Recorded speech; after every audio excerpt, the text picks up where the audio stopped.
Olá, sejam todos muito bem-vindos. Eu sou Cláudia Redin, professora de legislação, servidora pública estadual, e aqui nesse canal eu utilizo a minha experiência como concurseira e docente para auxiliar você a alcançar a sua aprovação em concursos municipais, como eu consegui em mais de um concurso e em primeiro lugar.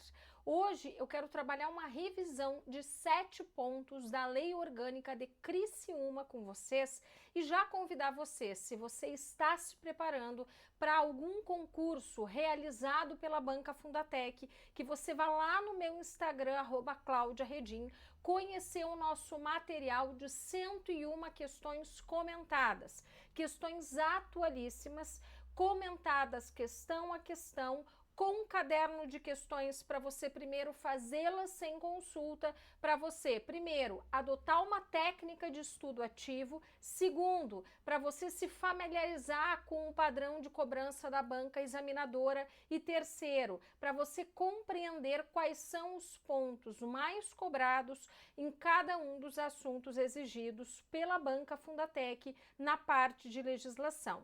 Quero lhe convidar ainda para se inscrever aqui no nosso canal e ativar as notificações para acompanhar toda a nossa produção de conteúdo que é voltada e focada para a preparação para concursos municipais.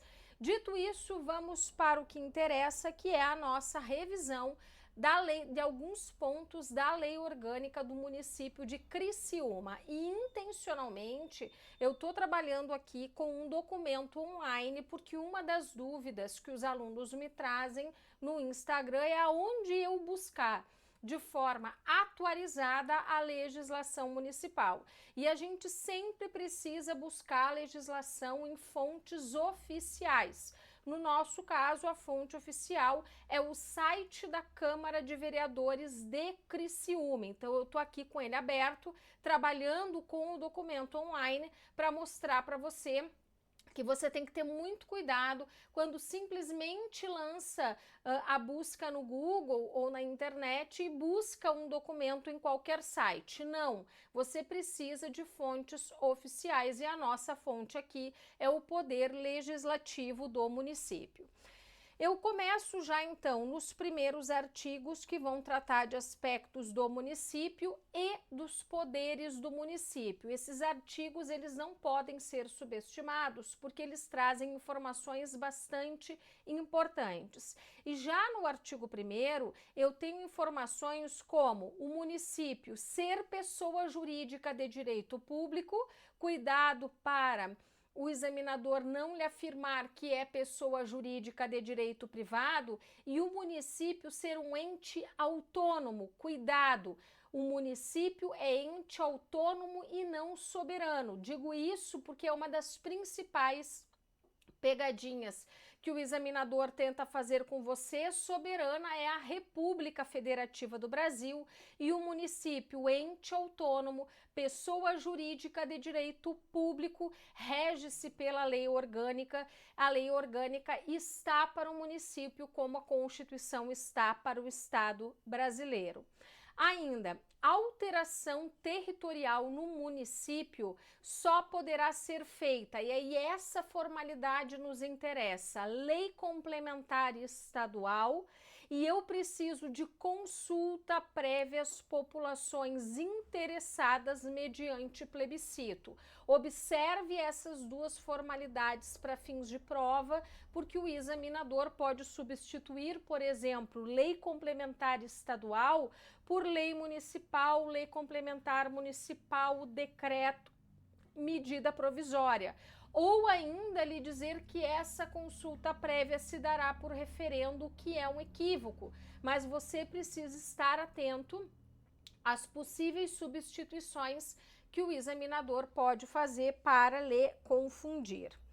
Ainda, o município pode dividir-se exclusivamente para fins administrativos em bairros, distritos, vilas.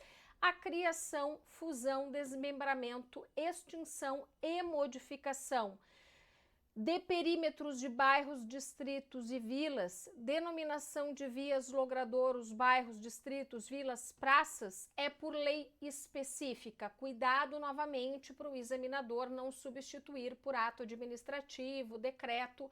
Lei é lei em sentido estrito e específica quer nos dizer que o objeto principal da lei tem como tema este. O artigo 2º, ele é um artigo que despenca em provas, porque ele trata dos poderes do município. São poderes do município, o poder legislativo e o poder executivo. Qual é a pegadinha aqui? É o examinador inserir o poder judiciário como um dos poderes do município, quando, na verdade, o poder judiciário está organizado administrativamente nas esferas federal e estadual e não municipal. O fato do município ser sede de comarca ou possuir fórum não é a mesma coisa que dizer que o poder judiciário é um dos poderes do município. O artigo 2A nos traz os instrumentos de exercício do poder por parte do povo a partir do plebiscito, do referendo e da iniciativa popular, que é outro assunto que despenca em provas de concurso municipal. O plebiscito é uma consulta prévia à existência de uma lei. No Brasil, o principal exemplo é o plebiscito que questionou a população brasileira a respeito do parlamentarismo e do presidencialismo. Referendo, ao contrário, é uma consulta a ponto de lei já existente. E o principal exemplo é o referendo no Brasil que nos consultou a respeito de ponto do Estatuto do Desarmamento.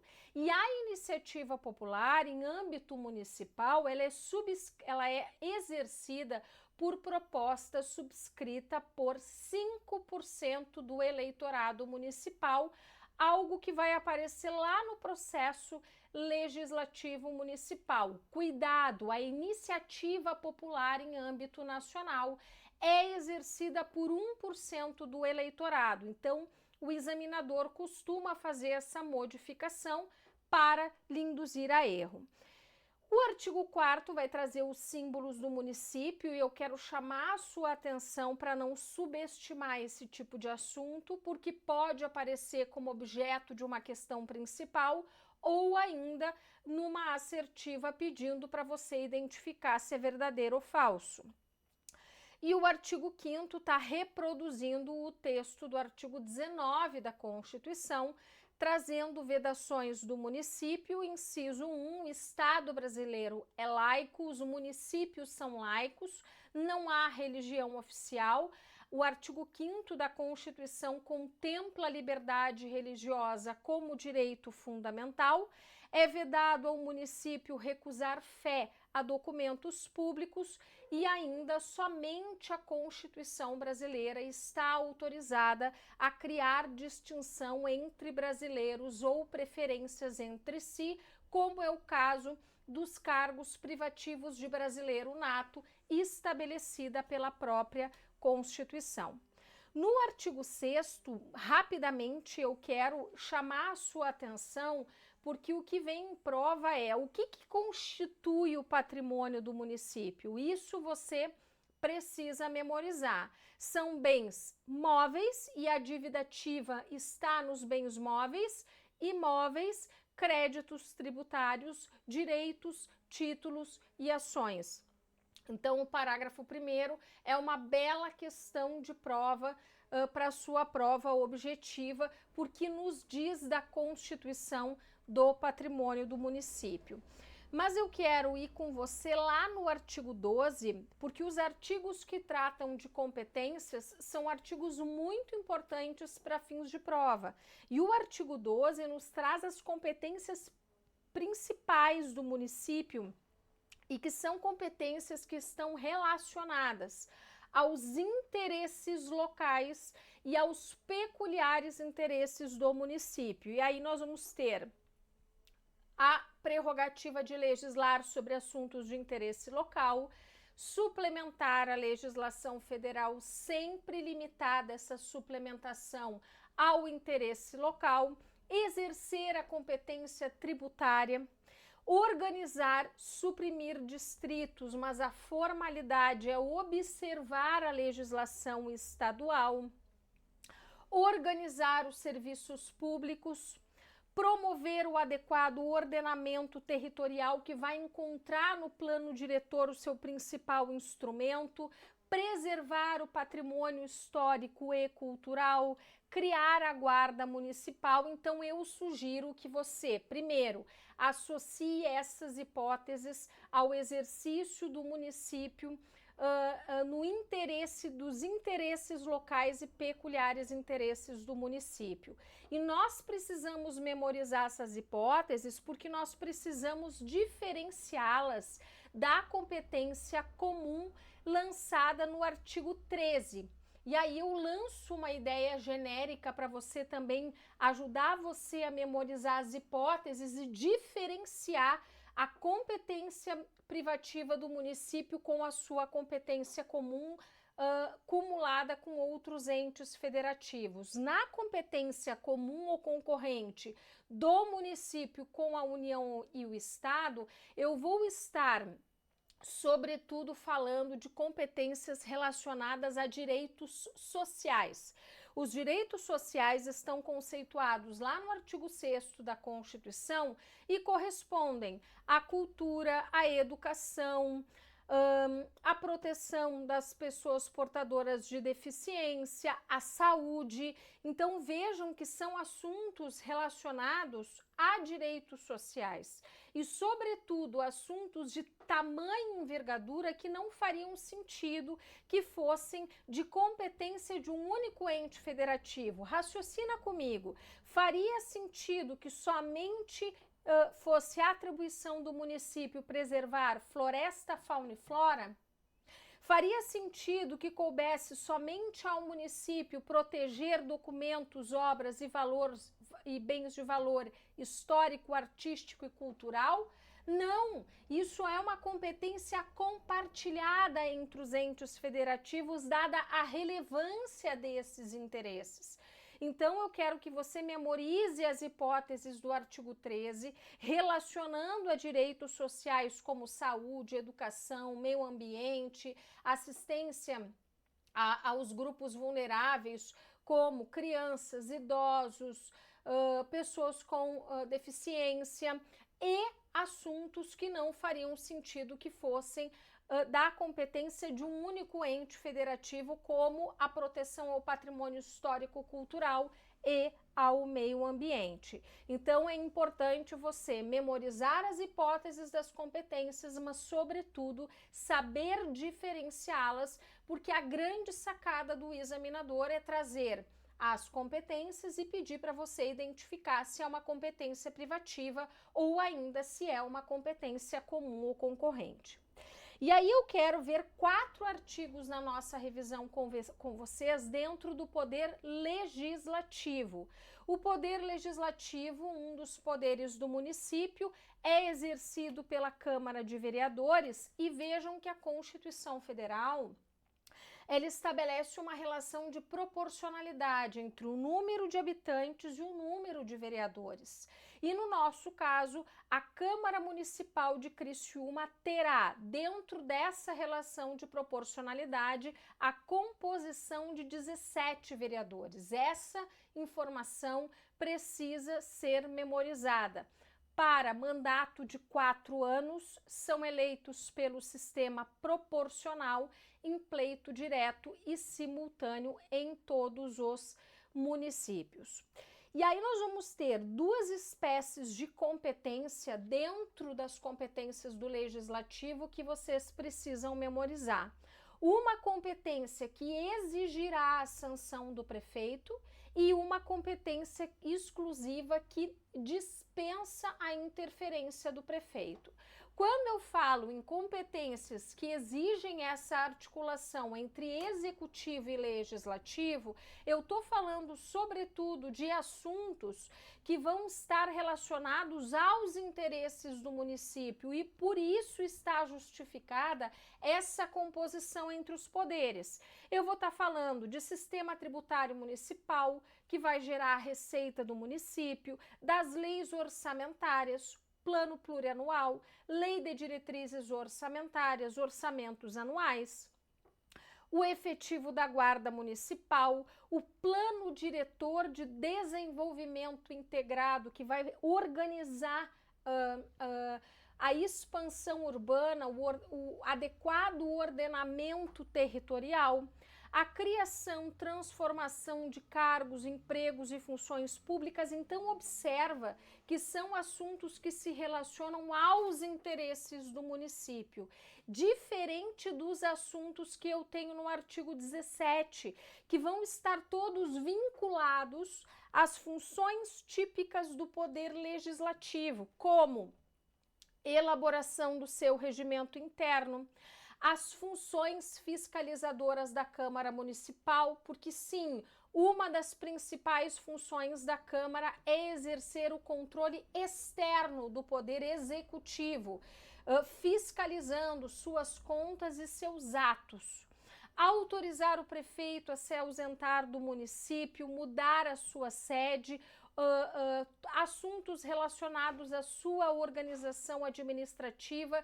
Então, percebam que nas competências exclusivas eu estou tratando de assuntos relacionados às funções típicas do Poder Legislativo e, em razão disso, é desnecessário a interferência, a sanção e a participação do prefeito. Então, importante você memorizar essas hipóteses e, a partir dessas ideias genéricas, você chegar na resposta correta na hora da prova, diferenciando o que são competências que exigem a sanção do prefeito e competências que são exclusivas da Câmara. E como último assunto que eu quero abordar com vocês, eu quero ir lá para o artigo 29, porque outro assunto que despenca em concursos municipais é o que se refere ao processo legislativo municipal. Uma das perguntas é justamente o que compreende o processo legislativo municipal. E aí eu terei emendas à lei orgânica, que são propostas que vão visar a alteração do conteúdo da lei mais importante para o município, que é a lei orgânica, e aí nós teremos um quórum diferenciado e um processo de aprovação diferenciado que reproduz o artigo 29 da Constituição. As leis complementares, que são leis que nós chamamos que possuem reserva de conteúdo, justamente porque a própria lei me dirá o que será objeto de lei complementar. Geralmente, Código de Posturas, Código Tributário Municipal, regime jurídico dos servidores assumirão a forma de lei complementar. As leis ordinárias, justamente porque vão tratar de comandos abstratos e genéricos dos mais diversos assuntos, e leis delegadas, decretos legislativos e resoluções que vão se ocupar de assuntos internos e específicos da Câmara. Na emenda à lei orgânica, eu quero chamar a sua atenção para a legitimidade daqueles que podem propor a emenda à lei orgânica. 1/3, no mínimo, dos membros da Câmara ou ainda o chefe do Poder Executivo, o prefeito municipal. E veja, no parágrafo 1º, nós temos justamente esse processo diferenciado de elaboração. A proposta de emenda à lei orgânica, como a própria lei orgânica, será discutida e votada em 2 turnos, eu terei um intervalo de 10 dias entre cada um destes turnos e o quórum para sua aprovação é um quórum diferenciado de 2/3 da Câmara. Uma pergunta que despenca em provas e é uma pergunta capciosa e que sempre tenta confundir os candidatos é que, ao contrário da maioria das leis que são promulgadas pelo prefeito municipal, a promulgação é o ato que dá existência à lei, a emenda à lei orgânica, ao contrário, será promulgada pela mesa da Câmara Municipal com o respectivo número de ordem. Então, muito cuidado. E como última dica do processo legislativo municipal, eu sugiro que você, além de memorizar o que compreende, as espécies normativas que compreendem o processo legislativo municipal, você tenha claro quem são as pessoas que possuem legitimidade para propor uma emenda à lei orgânica, uma lei ordinária ou uma lei complementar, porque este assunto vem muito em provas objetivas. Espero que essa revisão lhe auxilie no estudo da lei orgânica. Eu agradeço a sua companhia e te desejo um ótimo estudo.